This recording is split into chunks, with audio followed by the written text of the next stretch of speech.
जब मोदी जी को पता चला कि इन्होंने डीजे पर बैंड लगा दिया तो जोगी जी को उन्होंने दिल्ली में तलब कर लिया।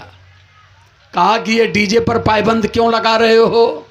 कहना साहब ये डीजे बजत है तो लोगों का हाथ उभर जाता। कहना कहाँ भारत में आबादी की कमी है, मरने दो। लेकिन अगर डीजे बंद करा दोगे तो ये बहुजन समाज के लड़के जो IAS PCS का सपना देख रहे हैं ये नचनिया नहीं बनेंगे। जो लड़का दारू सूंघता नहीं है, नाचने के नशा में वो दारू पी के नाचता है।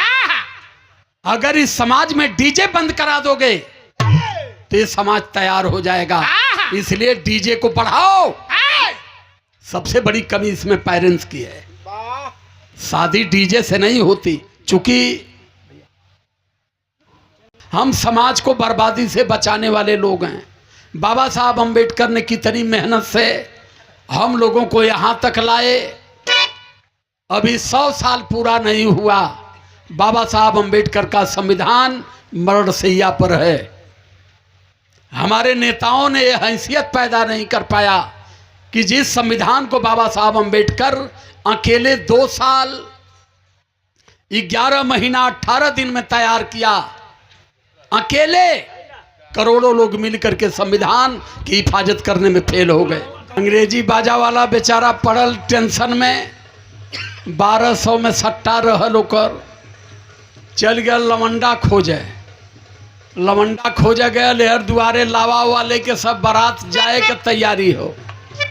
तो हमान के जमाने में शेरवानी ना चले, एक ठे कुर्ता रहे वह गुलाबी रंग में रंगल रहे, एक ठे अंगोछा वो रंगल रहे। तो ओकर दूल्हा का पहचान रहे कि दूल्हा वह हो। आज का गति ही हो कि दूल्हा के ड्रेस में इतना लड़का पहन के जात हो कि चिन्ह के परत है कि दूल्हावा के है में।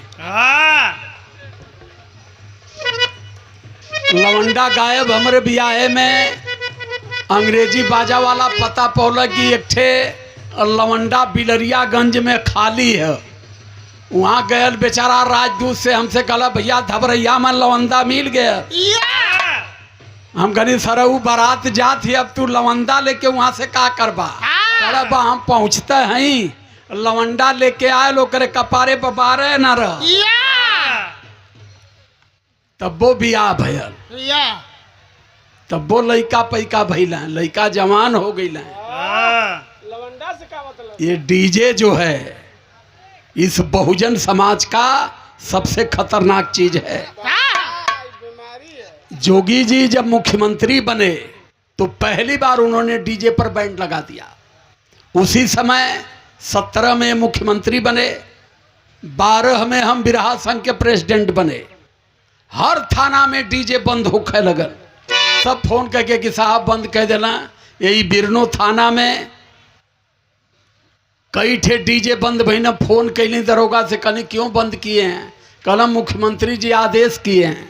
हम कहनी मुख्यमंत्री जी जो आदेश किए हैं बजाने पर आदेश किए हैं कि लेके जाने पर आदेश किए हैं? कहला नहीं बजाने पर। हम कहनी तो वो सब जा रहे थे।